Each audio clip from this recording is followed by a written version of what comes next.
সকলের পরিচিত মাস্টারমশাই শ্রী নীলরতন পালা মহাশয়ের একটি কাব্যগ্রন্থ প্রকাশিত হয়েছে এবং সেখান থেকেই অনুপ্রাণিত হয়ে আজকের এই বই প্রকাশ অনুষ্ঠান। ঠিক আগের মতোই এই সমস্ত বই প্রকাশ অনুষ্ঠানে যিনি মূল চিন্তানায়ক শ্রী বিমলকান্তি দাশগুপ্ত মহাশয়, আমাদের সকলের শ্রদ্ধেয় মাস্টারমশাই, তারই অনুপ্রেরণায় বারংবার আমরা এই বিভিন্ন সাংস্কৃতিক অনুষ্ঠানে সমবেত হতে পেরেছি। যখন কবি জয়ন্ত সুর এবং শ্রী বিমলকান্তি দাশগুপ্ত মহাশয়ের মধ্যে কথোপকথন চলেছে, দূর থেকে দেখার সুযোগ হয়েছে আমার যে কবির বিভিন্ন অন্যান্য পত্রপত্রিকায় প্রকাশিত বেশ কিছু কবিতা এবং তার থেকে আমাদের মাস্টারমশাইয়ের যে চিন্তা যে একটি কাব্যগ্রন্থ প্রকাশ করা যেতে পারে কিনা, যা আজ ভূমিষ্ঠ হয়েছে, যে কাব্যগ্রন্থ আজকে উন্মোচিত হবে। এবং একই সাথে আমাদের বেলঘরিয়া নিমতা অঞ্চলে যে সমস্ত শিশু শিল্পীরা রয়েছেন, শিশু অঙ্কন শিল্পীরা রয়েছেন, তারা তাদের যে অঙ্কন শিক্ষকদের কাছে যে শিক্ষা তারা অর্জন করেছেন, তার একটা নিদর্শন আমরা এই কাব্যগ্রন্থের মধ্যে দিয়ে পাব। প্রথমে ঠিক হয় যে এই শিশু শিল্পীদের আঁকা বিভিন্ন ছবিকে একত্রিত করে কোলাজ বানিয়ে এই বইটির কভার তৈরি হবে। পরবর্তীতে বিভিন্ন কবিতার সঙ্গে সাযুজ্যপূর্ণ ছবি এই শিশু শিল্পীদেরই হাতে আঁকা, তা দিয়ে আমাদের এই বইয়ের ইলাস্ট্রেশন সম্পন্ন হয়েছে। এবং এই কাব্যগ্রন্থের যে কভার, সেই কভারের ছবি আমাদের উপহার দিয়েছেন শ্রী বিমলকান্তি দাশগুপ্ত মহাশয়। সাধারণত কোনো বই প্রকাশ অনুষ্ঠান মানেই সেখানে বেশ কিছু তাত্ত্বিক বা শিল্পীদের সমাহার হয় সেটা কলকাতা শহরে, এবং সেটি একটি দুরূহ ব্যাপার, সেখানে সবাই যেন পৌঁছতে পারে না, এবং পুরোটাই চলে বিভিন্ন পাবলিশারদের নিজস্ব যে বই আদান প্রদান এবং ব্যবসায়িক লেনদেন তারই মধ্যে দিয়ে। কিন্তু এই পুরো পরিমণ্ডলের বাইরে দাঁড়িয়ে আমাদের বেলঘরিয়া নিমতা অঞ্চলে এই বারংবার সাধারণ মানুষকে সঙ্গে নিয়ে সাধারণ মানুষের মধ্যেই তাদের কথাগুলো পৌঁছে দেওয়ার এই প্রচেষ্টা চলেছে, এবং আজকেরও অনুষ্ঠান তারই অংশ। আমি আমাদের আজকের অনুষ্ঠান শুরু করব। প্রথমেই আমি ডেকে নিচ্ছি শ্রী নীলরতন পালা মহাশয়কে আজকে সভাপতির নাম প্রস্তাব করার জন্য।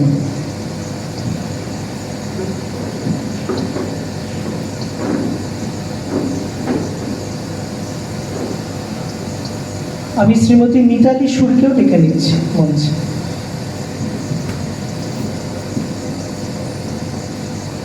আজকের এই মহতী অনুষ্ঠানে সভাপতিত্ব করবেন আমাদের শ্রদ্ধেয় সকলের শিক্ষক শ্রী বিমলকান্তি দাশগুপ্ত। আমি তার নাম প্রস্তাব করছি। আমি এই প্রস্তাবে সমর্থন করছি। আমি মঞ্চে ডেকে নিচ্ছি আমাদের সভাপতি শ্রী বিমলকান্তি দাশগুপ্ত মহাশয়কে।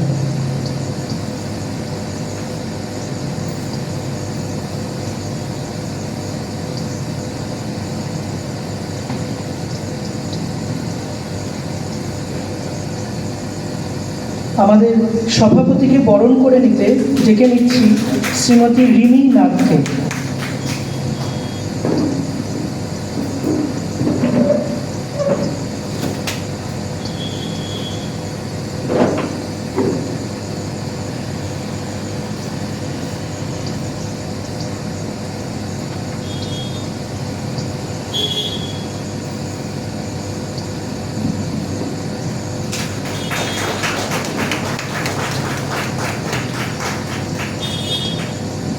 এবার আমরা আমাদের আজকের সভার অন্যান্য অতিথিদের মঞ্চে ডেকে নিচ্ছি। প্রথমেই ডাকব বাচিক শিল্পী শ্রী প্রদীপ সরকার মহাশয়কে। তাকে বরণ করে নেবেন শ্রী সৌম্যদীপ সুর।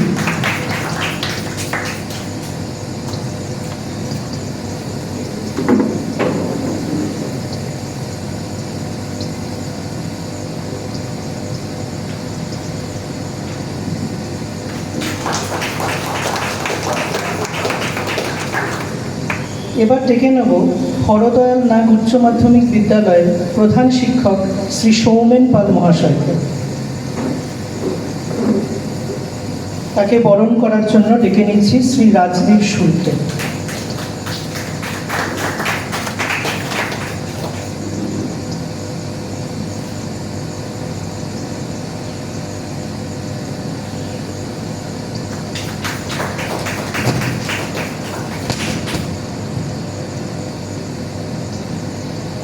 এবার মঞ্চে ডেকে নিচ্ছি অধ্যাপক শ্রী অশোক কুমার মিশ্র মহাশয়কে।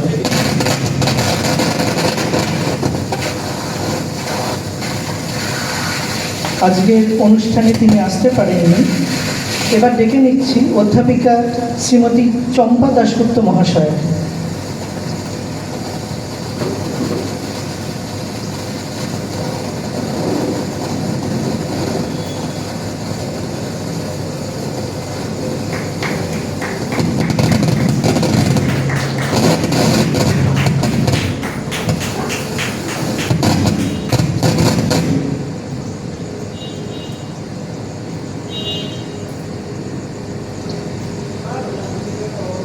তাকে বরণ করতে ডেকে নিচ্ছি শ্রীমতী মিতালি সুর মহাশয়।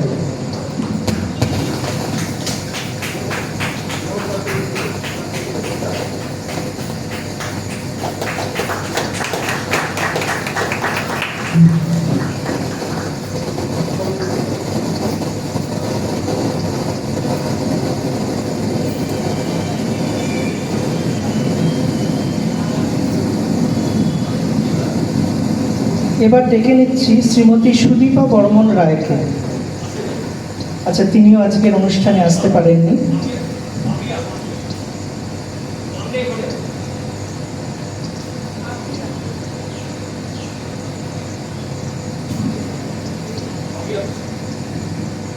আচ্ছা, এবার ডেকে নিচ্ছি শ্রীমতী পাপিয়া গোস্বামী মহাশয়কে।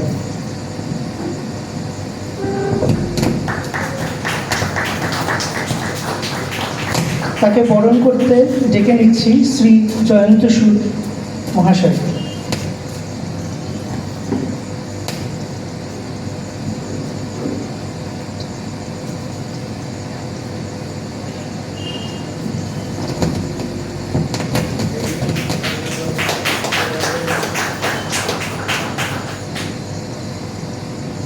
এবার উদ্বোধনী সঙ্গীতের জন্য ডেকে নিচ্ছি শ্রী রাজদীপ শুল্কে।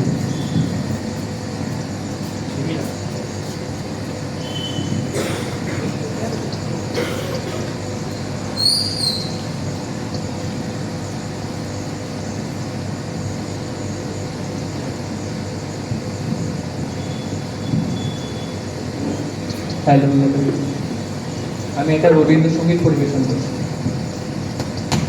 ক্ষণিক আলোকে আখির পলকে তোমারে যবে পাই দেখিতে, ক্ষণিক আলোকে আখির পলকে তোমারে যবে পাই দেখিতে, ওহে হারাই হারাই সদা হয় ভয়, হারাই হারাই সদা হয় ভয়, হারাইয়া ফেলি চকিতে মাঝে মাঝে তব দেখা পাই, চিরদিন কেন পাই না, মাঝে মাঝে তব দেখা পাই, চিরদিন কেন পাই না। ওহে কি করিলে বলো পাইব তোমারে, রাখিব আখিতে আখিতে, ওহে কি করিলে বলো পাইব তোমারে, রাখিব আখিতে আখিতে, ওহে এত প্রেম আমি কোথা পাব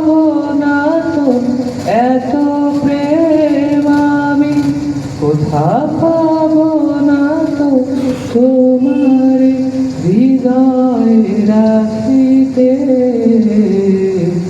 মাঝে মাঝে তব দেখা পাই, চিরদিন কেন পাই না, মাঝে মাঝে তব দেখা পাই, চিরদিন কেন পাই না। নমস্কার।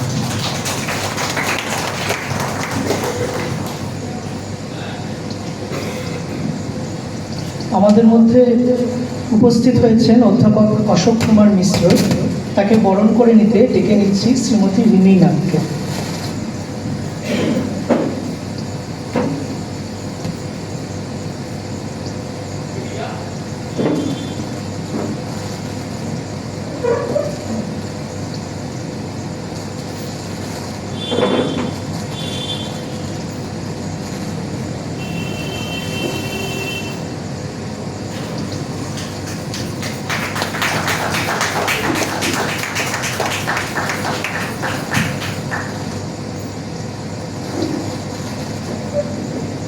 এবার বক্তব্য রাখার জন্য অনুরোধ করছি আমাদের সভাপতি শ্রী বিমল কান্তি দাশগুপ্ত মহাশয়।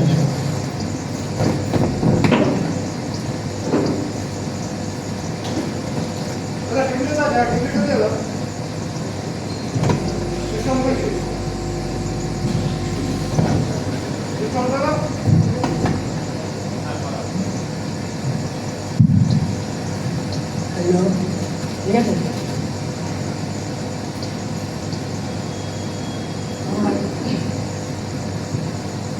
নবীন বন্ধু জয়ন্ত ঘোষ, তার কাব্যগ্রন্থ ঝিনুক ঝিনুক সবাই ছিল, আজকে তার মোড়ক খোলা হবে। সেই অনুষ্ঠানে যারা আপনারা উপস্থিত হয়েছেন সকলকে আমি আমার অন্তর থেকে শ্রদ্ধা জ্ঞাপন করছি। এই কাব্যগ্রন্থ তৈরির ব্যাপারে কবিতা আমি লিখি না, কাজে কবিতা সম্বন্ধে কিছু বলবো না, কিন্তু বই যখন তৈরি হয় তখন তার সাজসজ্জার একটা ব্যাপার থাকে। কবিতা যে কোনো সৃষ্ট জিনিস সৃষ্টিকর্তার সন্তানের সময় সেটাকে যখন পাঁচজনের কাছে সমাজে যখন পরিবেশন করা হয়, এটা বেশ সাজিয়ে গুজিয়ে সাজসজ্জা করা হয়। সেই জায়গাটায় আমার একটা ভূমিকা আছে। একে একটা প্রচ্ছদ তৈরি করতে হয়, ভেতরে অলঙ্করণ করতে হয়। আমার অল্প অল্প একটু ছবি আঁকার অভিজ্ঞতা থেকে উনি সেটা আমার কাছে দাবি করেন, আমি তখন আমার মতন করে কাজ করি। কিন্তু যখনই আমরা নতুন কিছু কাজ করি, যারা সৃষ্টিশীল কিছু কাজ করে, তাদের একটা স্বাভাবিক মানসিকতা হচ্ছে যেমন চলছে তার বাইরে একটা নতুন কিছু করার চেষ্টা করে। এবার সেটা করেনও না, কখনো সেটা সাধারণের কাছে গ্রাহ্য হয়, সেটা বর্ধিত হয়, যখন তা হয় না সেটা নিন্দিত হয়। এটাও ঠিক। তাহলে এটা শেষ পরিণতি কী হবে আমি জানি না, কিন্তু এই প্রচেষ্টাটা হচ্ছে। যেটা আমার মনের মধ্যে এসছে সেটা হলো যে আমাদের জয়ন্ত তো আমাদের এই এলাকারই লোক, আমাদের পরিবেশের লোক, তাকে আমরা খুব বড় সাহিত্যিক, বড় বাইরের লোক এমন তো ভাবিনি। কাজে তার লেখা আমরা কেন জানবো না, আমরা কেন পড়বো না? আমাদের এলাকার মধ্যে তার প্রচারটা আগে হবে, তারপরে যেখানে হয় সেখানে যাবে, তখন সে অনেক বড় হবে, নিশ্চয়ই হবে। তো এই সাজসজ্জার ব্যাপারে আমি ভাবলাম যে অলঙ্করণের কাজটা স্থানীয় যে আমাদের শিশুরা প্রতি রবিবারে একটা বোট বগলে করে করে আঁকা শিখতে যায়, তো তাদেরকে কাজে লাগানো দরকার। এই যে লেখকের সঙ্গে পাঠকের এবং চিত্রকরের এই যে যোগাযোগটা, এটা একটা সামাজিক বন্ধনে বাধা চিন্তাটা আমার মধ্যে ছিল। সেই থেকে আমি এই উদ্যোগটা নিয়েছিলাম যে যারা যারা আঁকা শেখেন, বিভিন্ন আমাদের এখানে ড্রয়িং শেখাবার, আঁকা শেখাবার মাস্টারমশাইরা আছেন, তারা শেখান, তাদের কাছে গিয়ে বলো যে যে ছেলে ছাত্ররা ছোটরা ছবি এঁকে দেবে। বাড়তি যেটা হলো সেটা হলো তাদের কাছে কবিতাগুলোর বিষয়বস্তুটা তুলে ধরা হলো। তুমি এই বিষয়ে একটা ছবি আঁকবে, তুমি এই বিষয়ে একটা ছবি, একটা পাহাড়ের ছবি আঁকবে, তুমি একটা নদীর ছবি আঁকবে, যেটা কবিতাটার সঙ্গে একটা সাদৃশ্য থাকে। অদ্ভুতভাবে তারা সে শিশু মনে তাদের চিন্তাটা কবিতার সঙ্গে অনেক ক্ষেত্রে মিলে গেছে আমি দেখেছি। তারা তাদের মতন করে ছবিগুলো এঁকেছেন খুব যত্ন করে। সেই ছবিগুলো দিয়ে বইটাকে সাজানো হয়েছে, অলঙ্করণ করা হচ্ছে। এইখানে তবুও আমাদের একটা খামতি তো থাকে, সেটা হচ্ছে আরেকটু বেশি করার ইচ্ছা ছিল। সেটাতে ছবিগুলো যদি রঙিন করে দিতে পারতাম, রংচঙে যদি হতো, কিন্তু সেটা সম্ভব হয়নি। বাজারে এত দাম রঙিন ছবি, সে ছাপার যোগ্যতা জয়ন্তরা নেই, আমরা সবাই মিলে চেষ্টা করলেও পারবো না। সেই জন্য সাদা কালোতে বিখ্যাত করা হয়েছে।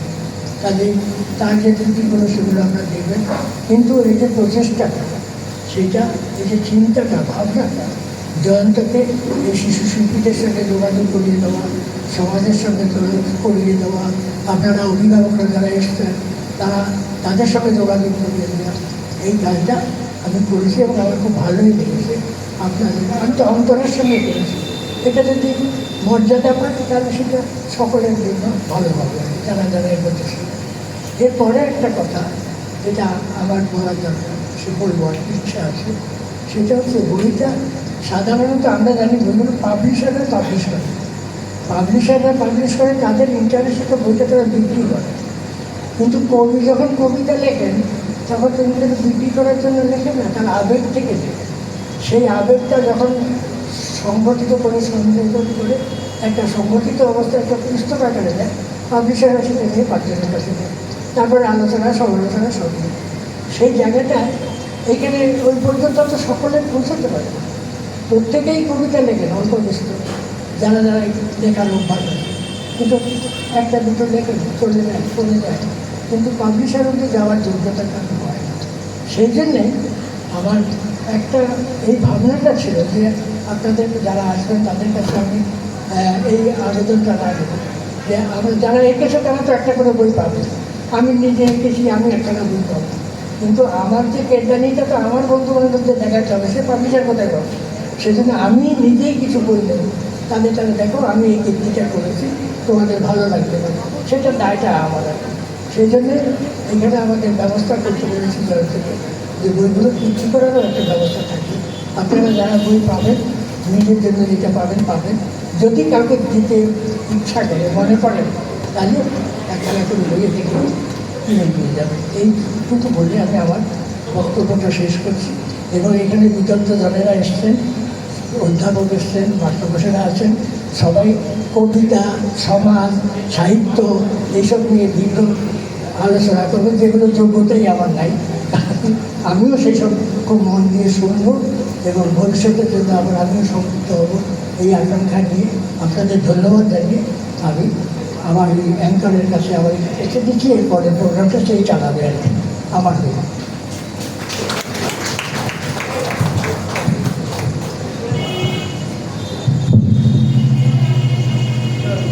এবার মঞ্চে ডেকে নিচ্ছি কবি শ্রী জয়ন্ত সুর মহাশয়কে এবং আমাদের আজকের এই কাব্যগ্রন্থ উন্মোচনের জন্য অনুরোধ করছি বাচিক শিল্পী শ্রী প্রদীপ সরকার মহাশয়কে।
একটি কথা না বলে এই কাজটা করতে পারছি না।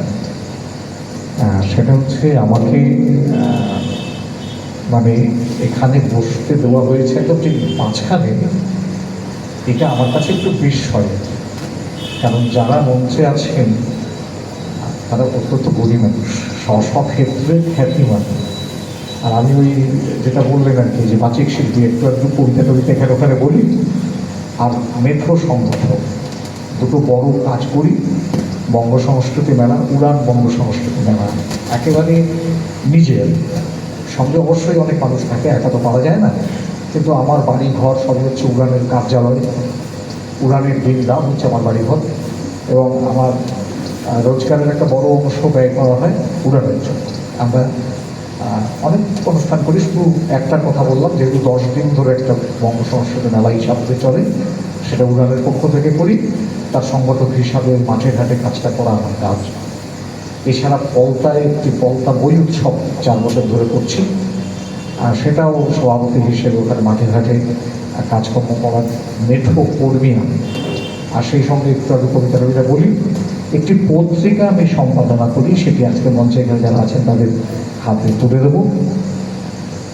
বই প্রকাশের ব্যাপারে কথাটা এইটাই, যে বই কিন্তু কবির বন্দি দশা। কবিতা লেখেন, তারপর 2 মলাটে বন্দি হয়ে যায়। এখন কবির বন্দি দশা হচ্ছে বই, তাকে আমরা এখানে প্রকাশ করব, মানে আবরণ উন্মোচন করব। যেই মুহূর্তে আমরা আবরণ উন্মোচন করে দিলাম, এই দুটো ঠোঁটের মতো মলার দুটো ফাঁক হয়ে যাবে। তারপর চাইব আলাপন। আপনারা সেই বইয়ের ভেতরে যত কথা আছে, বইয়ে তো কথা ছাড়া কিছু থাকে না, সেটা প্রবন্ধই হোক, সেটা গল্প হোক, উপন্যাস হোক, কবিতা হোক, কথা ছাড়া কিছু তো বইয়ের মধ্যে থাকে না, কথা থাকে। তা কথায় আর একজনের সঙ্গে যখন বিনিময় হয়, তখন হয় কথাবার্তা বা আলাপন। বই প্রকাশ হচ্ছে আলাপন উন্মুক্ত করার শুভ মুহূর্ত। অনেক কথা জয়ন্তবাবু এখানে বন্দী হয়ে আছে 2 মলাটে।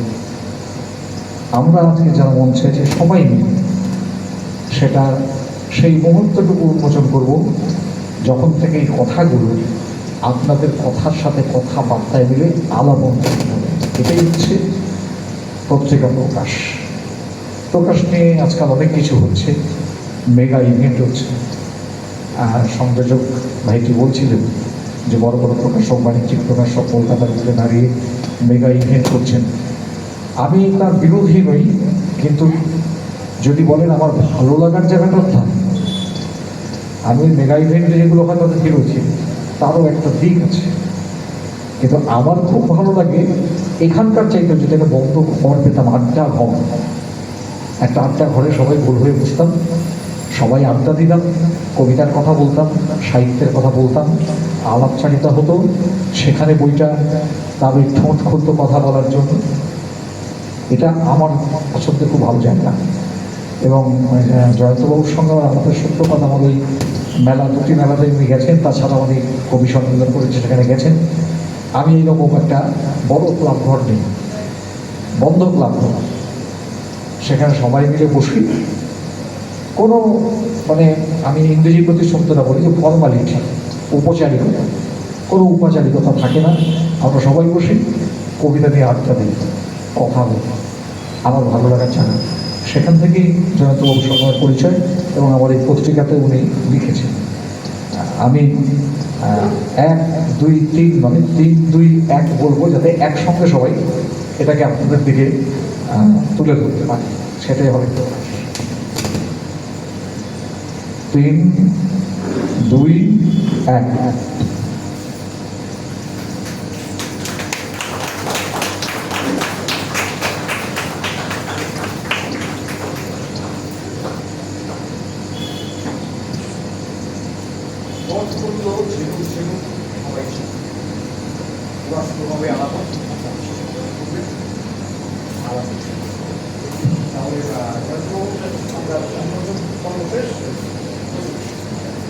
আমার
আমরা শ্রী প্রদীপ সরকার মহাশয়ের বক্তব্যের মধ্যে দিয়ে পেলাম যে কীভাবে কবির হাতে তার সৃষ্টি প্রকাশিত হয় একটি বইয়ের মাধ্যমে এবং তারপরে পাঠকের সাথে তার একটা সম্পর্ক তৈরি হয়।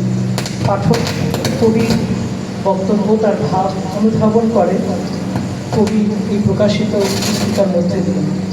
আমি প্রথমে একটু অনুরোধ করব শ্রী প্রদীপ সরকার মহাশয়কে কিছু বক্তব্য রাখার জন্য।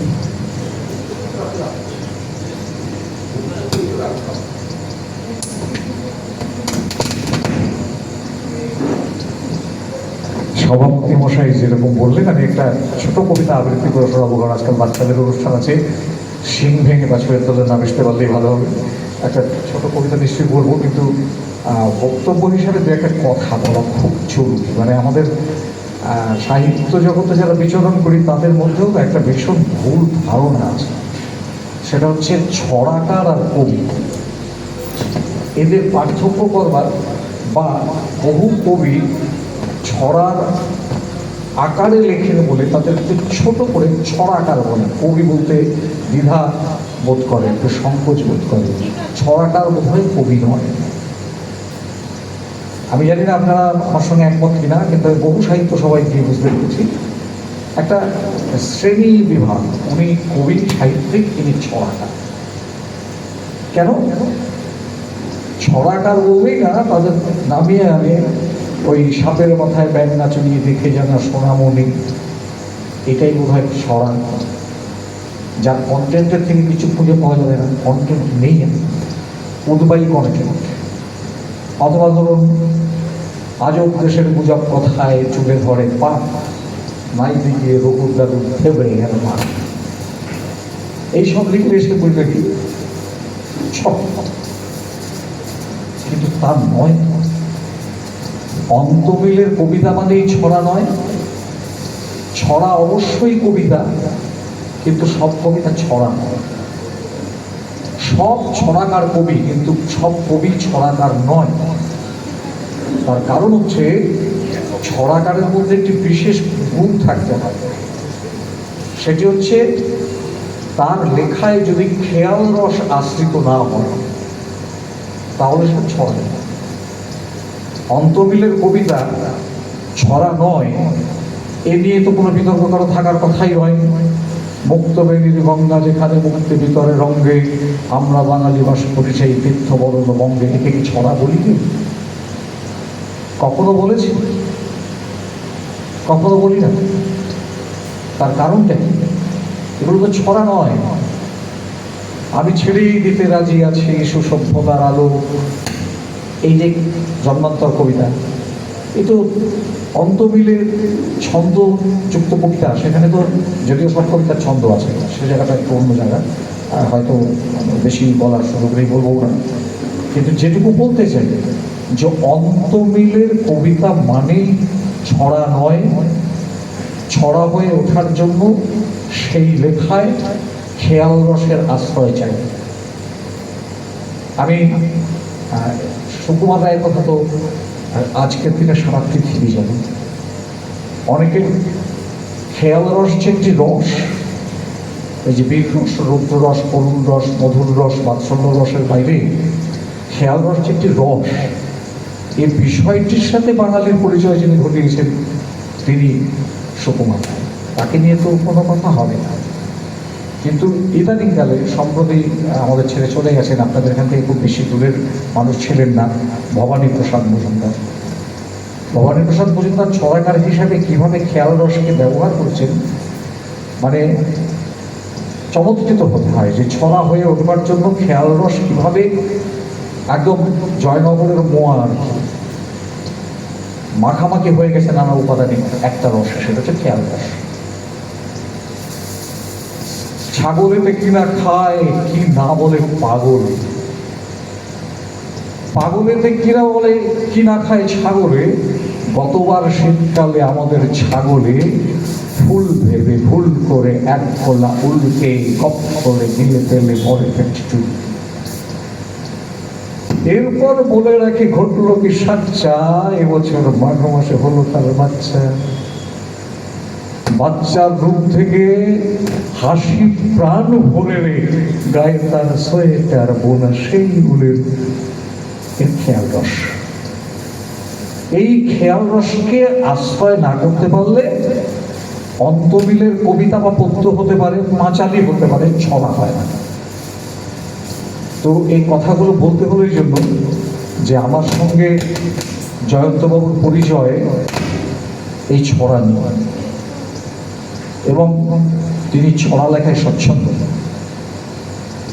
ছড়া যিনি ঠিকমতো লেখেন তিনি অবশ্যই একজন ভালো কবি এবং উত্তীর্ণ কবি, যিনি সচেতনভাবে তার অন্তমিলের কবিতায় খেয়াল রসকে মিলিয়ে নিতে পারেন। সেই জায়গায় খুব সার্থক অক্ষর কর্মী। আমি সাধুবাদ জানাই তার প্রচেষ্টা, তার শ্রীয়তে। এবার একটি ছোট্ট কবিতা বলে আমি বিরাম করতে। এখন এ ঘরে এলায় পড়েছে ছবি, এখন এ ঘরে এলায় পড়েছে ছবি, এমন ছিল না সার শেষের বেলা, উদ্যানে ছিল বড় সাপীড়িত ফুল, আনন্দ হইল।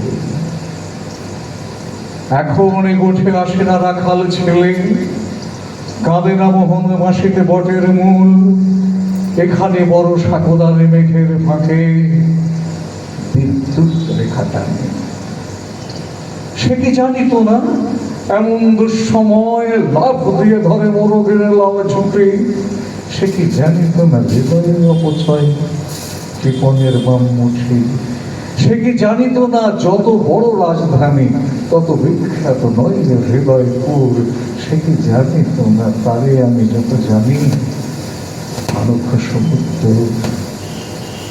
এখন ঘরে এলায় পড়েছে ছবি, এমন ছিল না আষাঢ় শেষের বেলা, উদ্যানে ছিল বড় সাপেরিত ফুল,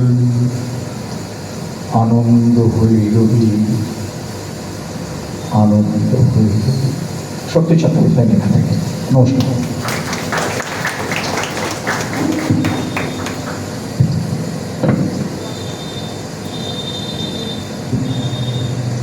কাব্যগ্রন্থ উন্মোচন হবে কিন্তু কবিতার আসরে আমরা মুছব না, তা হতেই পারে না। ফলে আমরা আমাদের মূল অনুষ্ঠানে ঢুকে গেছি। আমি অনুরোধ করছি মুহূর্ত সাহিত্য গোষ্ঠীর সম্পাদক শ্রী দীপেন্দ্রনাথ শিকদার মহাশয়কে তার দুটি বই সকল মঞ্চে উপবিষ্ট অতিথিদের দেওয়ার জন্য।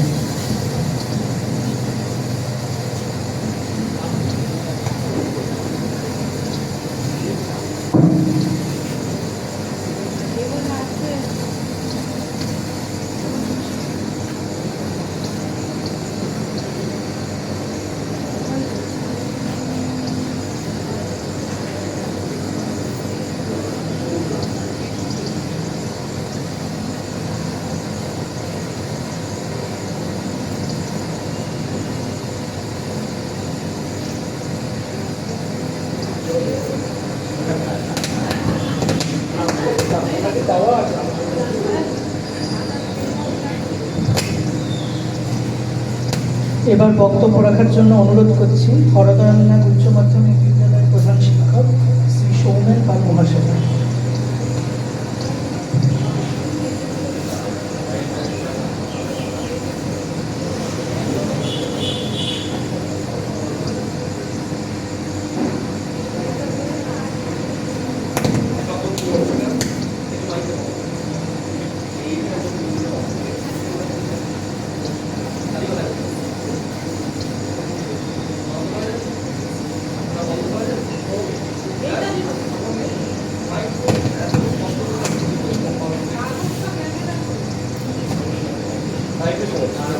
মানে কি বললেন আমরা ওইখানে লোক শুনতে পেলে আমরা কিন্তু শুনতে হবে খালি গলায় ওইটা তো জায়গাটা খালি গলায়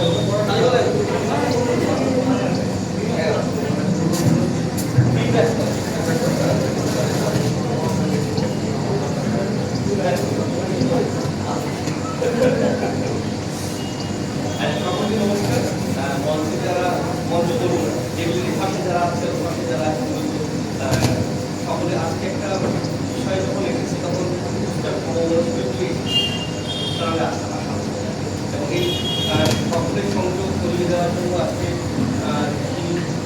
বই প্রকাশ করতে জয়ন্তী তাকে ধন্যবাদ ধন্যবাদ ধন্যবাদ পত্রিকা দিয়েছি আর সঙ্গে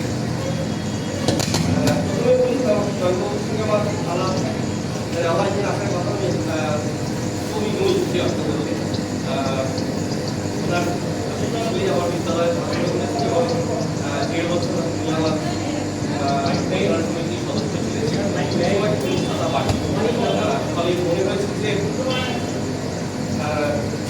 কাছাকাছি সক্ষমতা তৈরি ওই শুধুমাত্র বিদ্যালয় প্রশাসনিকের জায়গা আমি আসলে কবিতা করে লিখি না জয়ন্তবাবুকে বলেছিলাম যে সবার শেষে আমাকে বক্তব্য রাখতে দিন সবার সাথে কবিতাই মোটামুটি তুলে দেবো যাই সেই কথা দুজন করেছে দুজনের কথা শুনেই করি জয়ন্তবাবু যেমন বলছেন না যে সবাই কবিতা লেখে কজন প্রকাশনা অব্দি আসতে পারে আমাদের একটা সত্যি কথাই গেছে বাঙালি বৌবাগানে তারা বলি বাস্তবটায় সিরিয়াস সাহিত্য লোক আমরা সাধারণ দেখে 30 বছর বয়স পরই লিখছে যদি মনে হয় যে 50 প্লাস তারপরও লিখছে তাহলে যেমন আমরা আমাদের বলে এরকম যে চাকরি পাইনি কষ্ট হয়েছে কলেজে যাচ্ছে নাটক করছে তারপর চাকরি পাওয়ার পর কি আসছে যদি আসে তাহলে একটা ভাব বেরোলো তারপর বিয়ে করবো বিয়ে করার পর কি আসছে তারপরে সে করছে বাচ্চা হয়ে গেল তারপর কি আসছে যদি মনে হয় বাচ্চা হয়ে যাওয়ার পরও আসছে তাহলে বুঝতে হবে সিরিয়াস নাটক এবার কিন্তু আসে আবেগে আসে কবিতা মানে নদীর স্রোতের মতো আসে জীবনের আবেগে ধরে রাখা যায় কি যদি শেষ পর্যন্ত ধরে রাখা যায় তাহলে একটা যে আবেগটা প্রথম কৈশোরে এসেছিল সেটা খুব আজকে সেই যেখান 25টা উঠতে কৈশোর থেকে জন্ম আজকে 2024-এ যখন কাব্যগ্রন্থ প্রকাশ হচ্ছে তখন এই জন্যই তার প্রতি আমার সবচেয়ে তুলনা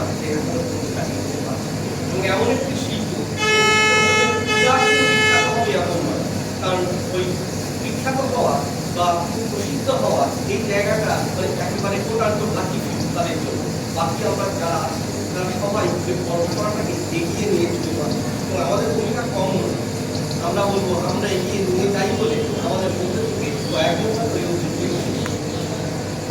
আর প্রতিপক্ষ একটা বিতর্ক উঠতে গেলে প্রতিপক্ষ যে সরকার কি কবি এগিয়ে বলছে বিষয় সরকার কি কবি নিয়ে কারণ কবিলিঙ্গ কোথায় কোথায় কমে যায় সরকার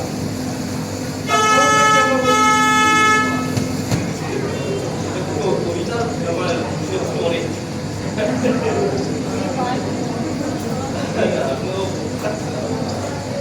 এগিয়ে বিতর্ক করি কারণ তারা পড়ে বাচ্চারা পড়ে শব্দের পর শব্দের ব্যাপারে একটা জিনিসের মতো তারপরে বুঝতে পারি আমরা সেটা হয়তো মেমোরি গেম করি হয়তো কখন তখন পর্যন্ত আধা ঘন্টা ছোটাখানি করতে উচ্চারণ হয় না বা ছোট ছোট ছোট পোকা বলে হওয়া দেওয়া এটা এই দিয়ে যখন শুরু হয় তখন থেকেই শুরু হয় এবার আমরা যদি বলি ওই কাজটা তাহলে আমরা কি করছি কাবুলের যেহেতু সাহিত্যের ছাত্র কাবুলেরই তার কমিউনিটি ক্ষেত্রে তার টেকনিক হওয়ার জন্য বা মেমোরি গেম সত্যি সত্যি যদি বলি ওটা একেবারে শিশুসুলভ তাহলে প্রথম যে প্রশ্নটা আসে আমরা আমাদের বাচ্চাদেরকে seriously do we take our children seriously যদি না নিয়ে থাকি বা নিয়ে থাকি তাহলে কিন্তু এই ছড়াকে আমার মনে হবে না তো শুধু ছড়াটা কথার কথা সত্যি সত্যি ভেবে দেখতে কোনো যে ছড়াগুলো আমরা এখন যুগ ধরে বা শতাব্দী ধরে চলে আসছে কে লেখক কেউ যাবে না তারপরও চলে আসছে কেন চলে আসে হারিয়ে যেতে তো কত কবিতা হারিয়ে যায় কত গান হারিয়ে যায় কিছু ছড়া গান তো হারিয়ে যায় কেন এখনো পর্যন্ত সে 200 বছর 300 বছর আগেও লোকে সেই কি বলে ঘুমহারানি গান হিসাবে আমরা বলিয়ে গানটা শুনিয়ে আসবো আজ তাই ফিরে আসে কেন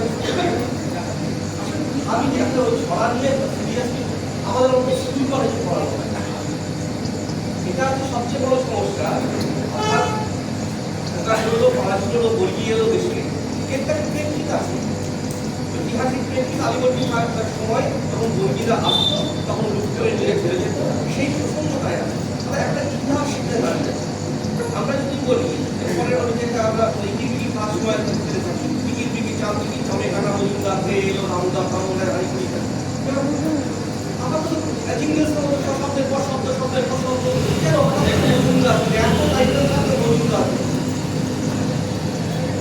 একটা বিষয় একদম ফেলে দেওয়ার মতো বিষয় নয় টিভিকে চামচিকে এটা একটা ইন্ডিকেশন হচ্ছে চামচিকের মধ্যে একেবারে ভিন্ন হতে সামনে চামে কাটা বলতে ওই নিজ প্রকৃতির মান নিজ প্রকৃতির সঙ্গে মজুমদার কেন হঠাৎ মজুমদার এর ঐতিহাসিক সেটা হচ্ছে জাহাঙ্গীর যখন মুঘল সম্রাট এখানে বারো-ভূঁইয়াদের বাংলার রাজ্য অন্যতম আবার মোগল সাম্রাজ্যের প্রান্তে আসল জাহাঙ্গীর মানুষকে পাঠালেন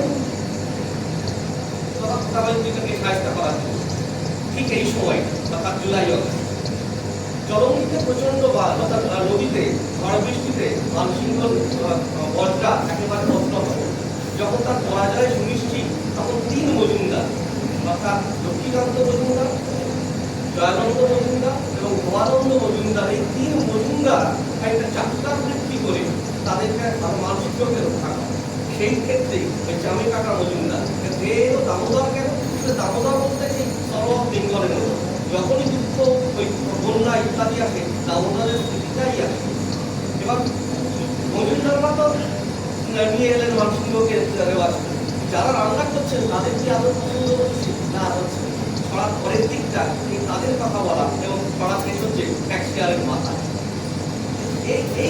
এই সিরিয়াস স্টাডি তো আমরা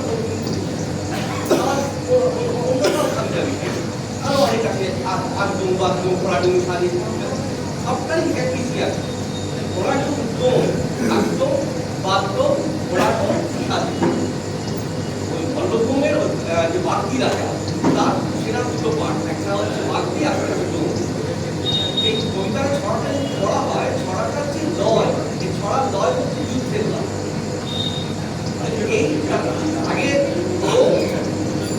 পাশে ডোম মাঝখানে ঘোড়াডোম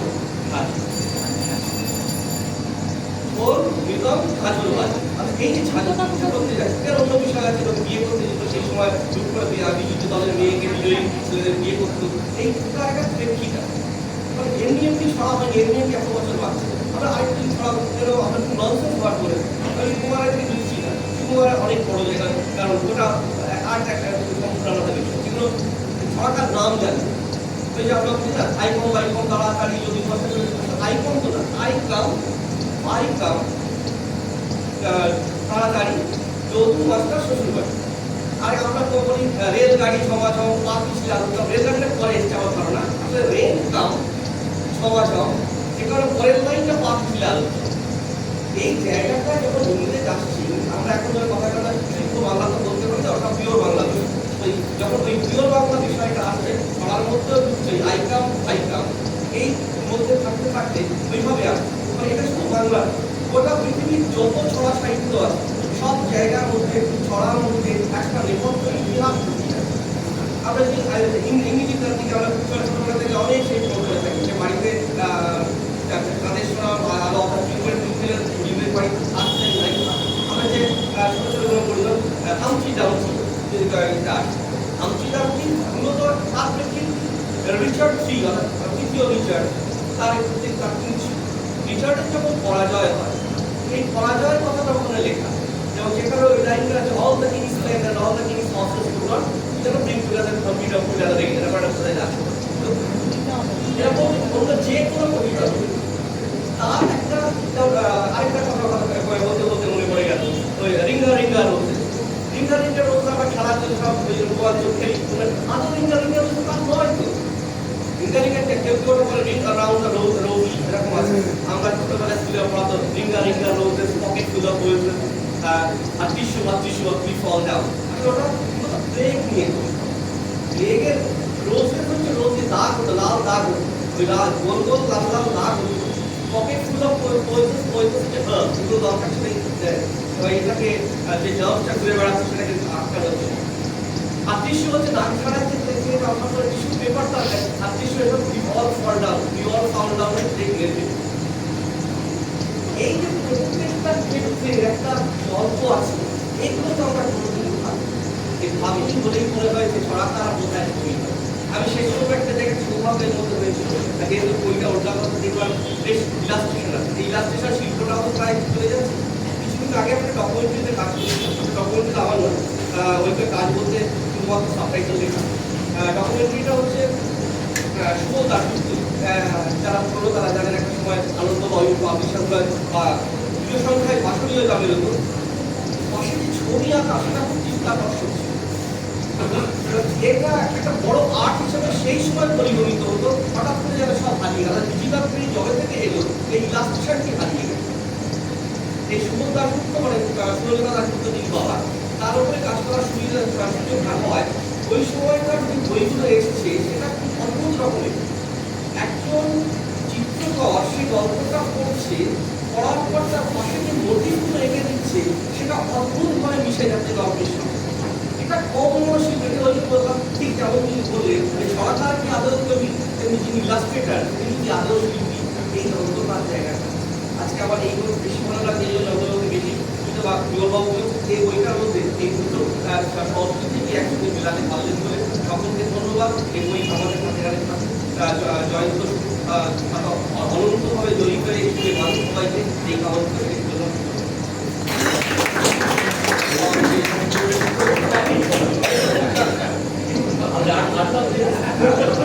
না বলবে না, আলু আর আলু বোকাতে এক নয়, সেটা বোঝা একটা সময় কাজ পড়ার অন্তরে রাজনীতি, সেটাকে আমরা পড়ার অন্তরে রাজনীতি করার কথা বলি। বা যদি বাংলা সাহিত্যের প্রথম উদাহরণ যদি আমরা চর্যাপদে যাই, চর্যাপদে মানব দর্শনকে ছড়ার আকারে বলে গেছে একের পর সেগুলোতে লোকায়ত ছড়ায়, এখানে ইতিহাসও নেই, এখানে দর্শন নেই। ওই সাপের কথায় ব্যাংকাকে দেখে যেন শোনা, তাদের সাথে এক করে দিতে হবে না। উনি যে ব্যক্তিটা বলেছেন একটা বড় ব্যক্তির ছড়া, সেগুলোকে আমি আবার ছড়াবো, যে আপনি কে বলার বললাম আমি ছড়া বললেই হতো যে এটা অন্তর্মিলের ছন্দময়তা দিয়ে ইতিহাস, দর্শন এবং রাজনীতিকে তুলে ধরার চেষ্টা করছে। এটা একটা অন্য পদক্ষেপ। এইটুকু বলতে চাইলে যে আলু আর আলু মধ্যে এক না, ছড়া ছড়ার জায়গায় আছে, ছড়া অন্তরালের ইতিহাস, দর্শন, রাজনীতি আর এটাতে এক করে দেওয়া দুটোই চলবে, দুটোই চলবে, দুটোই শেয়ার।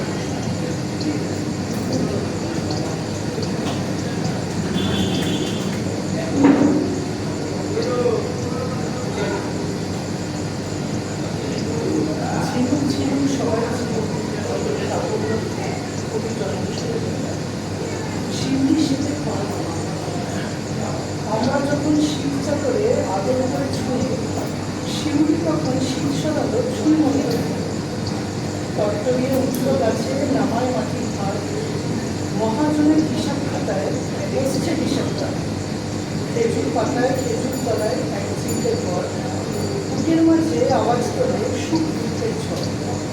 শীত পড়ে না, হিম পড়ে না, শুষ্ক খেজুর গাছ, শিউলি তোমার উমরখানায় নিত্য বুঝি আজ। শীতের রাতে কাপড় খাবে এবার আসন, পেটের ভিতর আগুন চলে, জীবন যাবে কত। গাছকে লাগাও, সবুজে জাগাও, অংশ বিনা শেষ, নতুন করে মন্ত্র আসবে না পুলিশ। আসলে একটু লোক সামলাতে পারলাম না, বইটা পড়তে পড়তে একটা কবিতা পাঠ করি। এবার এখানে অধ্যাপক শ্রী অরুণ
আসন্ন সন্ধ্যায় আমরা সবাই এসে পৌঁছেছি অগ্রণী গ্রামের চত্বরে।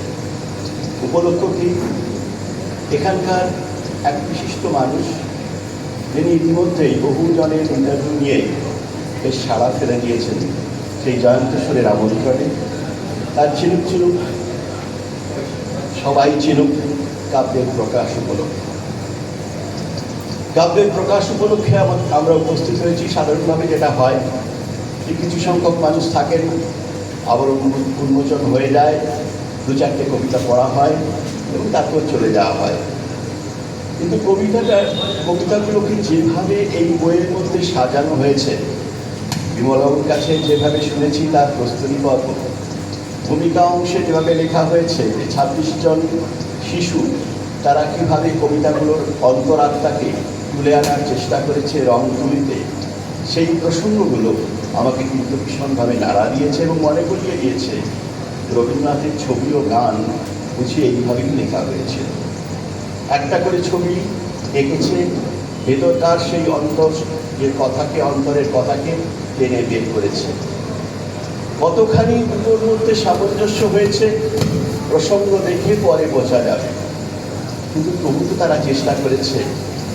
সেই চেষ্টাকে অবশ্যই ধন্যবাদ দিতে হয় সেই ২৬ জন শিশুকে, মোরবাবুকে, এবং অকপটে তিনি স্বীকার করেছেন অর্থনৈতিক কারণে যেটাকে কালারফুল করা উচিত ছিল সেটাকে তিনি করতে পারেননি। তার ইচ্ছে ছিল, স্বাদ আছে, স্বাদ দেখুলোয় না। এই অবস্থা অধিকাংশ জায়গাতেই হয়ে থাকে, স্বাদ আছে, সাধ্য নেই। ফলে আমাদের একটা জায়গায় গিয়ে থেমে যেতে হয়। জয়ন্তবাবু কিন্তু থেমেছেন, কিন্তু না থেমেও তিনি আমাদের হাতে তুলে দিয়েছেন তার নিজের ভেতরকার যে কথাবার্তাগুলোকে, এবং সেই কথাবার্তাগুলোর অন্যরা যে রেখায় সেগুলোকে তুলে ধরেছে সেইটাকে। ফলে এটা একটা অনবদ্য বই হয়ে উঠেছে। আশা করি যাদের জন্য লেখা তাদের হাতে এগুলো পৌঁছলে সবাই খুশি হবেন। কবি কেন লেখেন, বিমলবাবু একটা প্রশ্ন তুলে দিয়েছেন। আলোচনা প্রসঙ্গে প্রবীরবাবু আর একটা প্রশ্ন তুলে দিয়েছেন এই ছড়া নিয়ে। উনি আবার একটা নতুন রসের কথা বলেছেন। খেয়াল রস শব্দটা উচ্চারণ করা হয় বটে, কিন্তু খেয়াল রস শব্দের কোনো আভিধানিক অর্থ নেই। আমরা যে ভারতীয় অলঙ্কার শাস্ত্রের যে ৯টা রসের কথা জানি, সেই রসে কোনো জায়গায় খেয়াল রস বলে রসের অস্তিত্ব আমার অন্তত জানা নেই। যেখানে খেয়াল রস বলতে গেলে যেটা বোঝায় তার মধ্যে কিছুটা অদ্ভুত আছে, কিছুটা বিস্ময় আছে, কিছুটা অপূর্বতা আছে।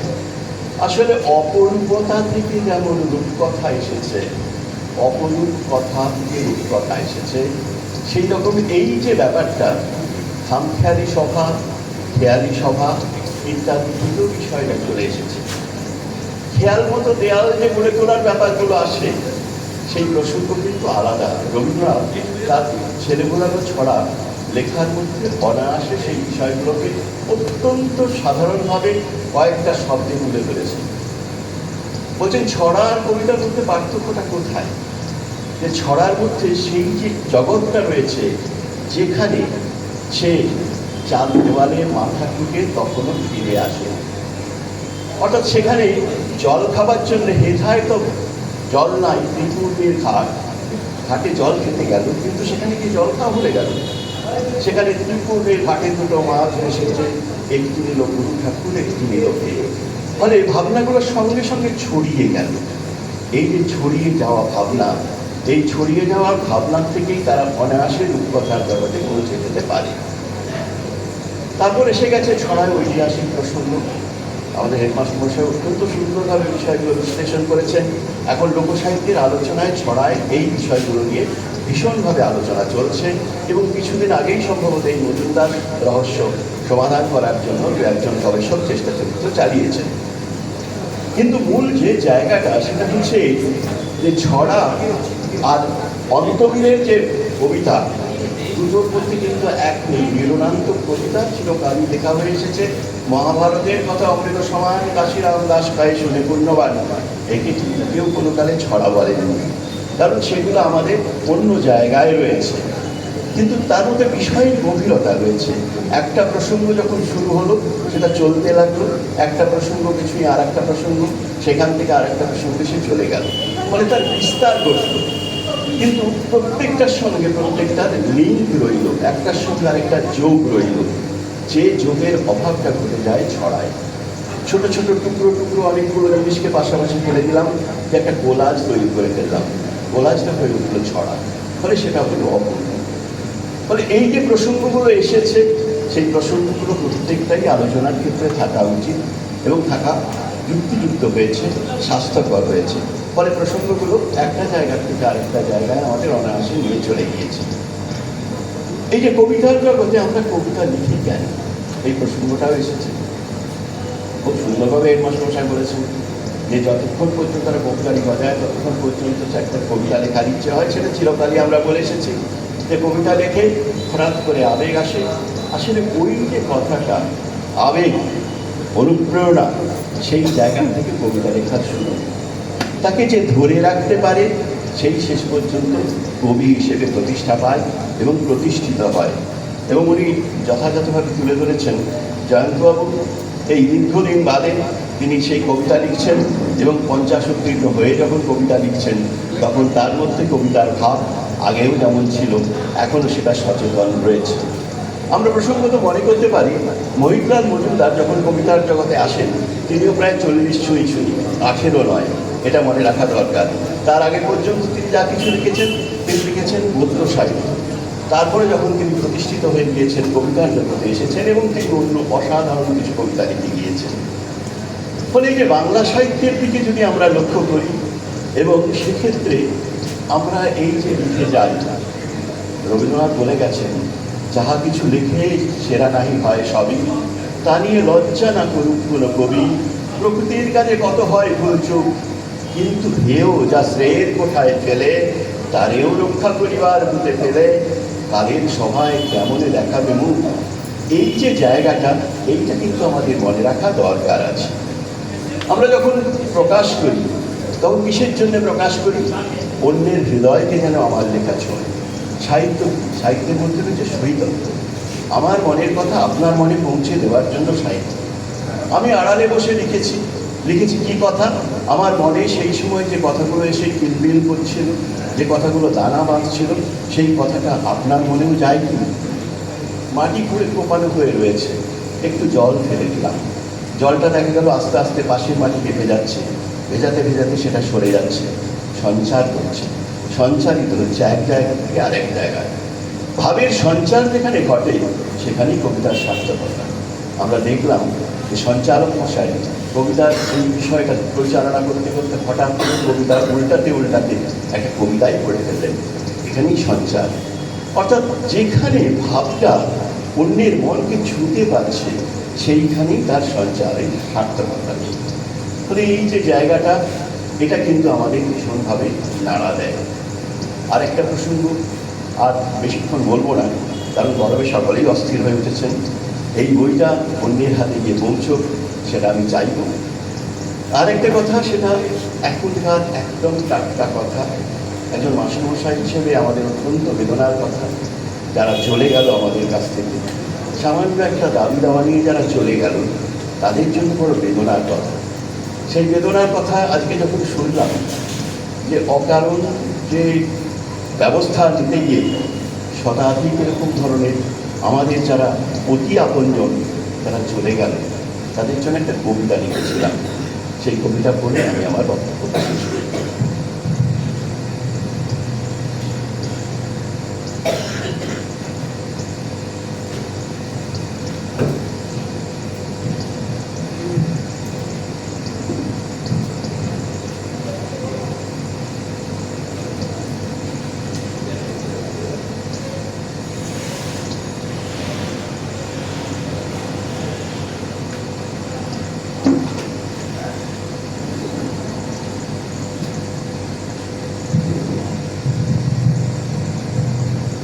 তাদের উদ্দেশ্যে লেখা, কোনো নাম এখন দিইনি।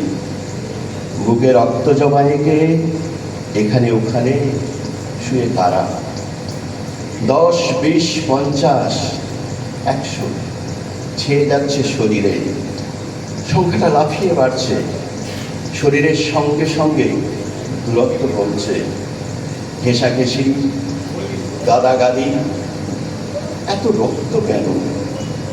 বিস্ময়ের ঘোর কাটছে না যে। কি চেয়েছিল ওরা? সিংহাসন? তা তো নয়, নিজের যোগ্যতার আগে পিছে সংখ্যার বেড়ি খুলতে। দেশ মায়ের বেড়ি খুলেছিল যারা, তাদের নামেই গাঁথাই বেড়ি।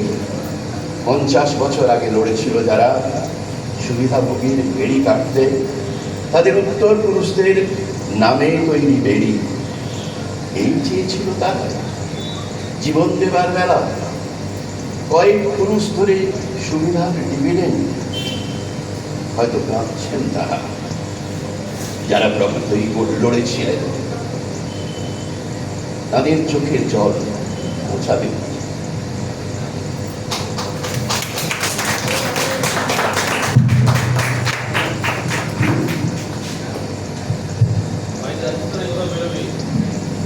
আজকে এই সকালে যারা উপস্থিত হয়েছে তাদেরকে দুটো ঘোষণা। এক, আপনারা তো আজকে প্রকাশ করবেন, সবাই উৎসাহ দেন, সকল আমাদের উৎসাহ করেন। এর বাইরে যে সমস্ত তৈরি করতে সাহায্য করেছে তারা একটি কমিউনিটি পাবে, কিন্তু তাদের পরিবারের কাছে এটা অনুরোধ যে আপনারা আপনাদের আরও কমিউনিটি করেছেন, আরও অনেক এবার দেখে নিচ্ছি মঞ্চে শ্রী সোমনাথ চক্রবর্তী মহাশয়কে অবদানিত কর্মকার তাকে বরণ করে নেবেন শ্রী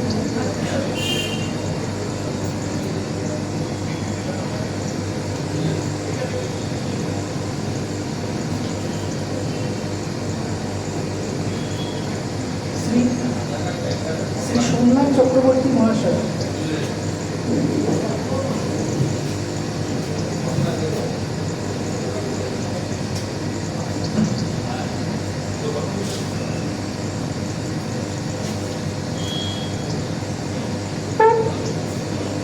শ্রী সোমনাথ চক্রবর্তী মহাশয়কে বরণ করে নেবেন শ্রীমতী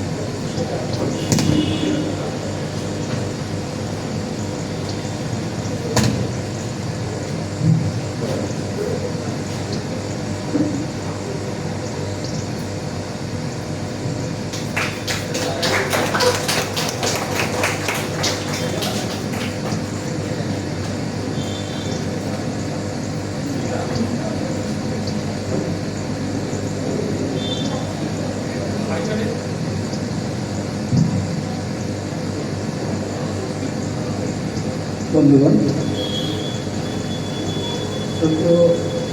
সকলকে এবং চৌধুরীর সকল সদস্যকে এবং সদস্যদের অগ্রণী ক্লাবের পক্ষ থেকে আন্তরিক অভিনন্দন। আমরা আমাদের সংগঠনের যে সমস্ত সাংস্কৃতিক অনুষ্ঠান আমরা করি, এই সাংস্কৃতিক অনুষ্ঠান আমাদের সবসময় ভালো লাগবে।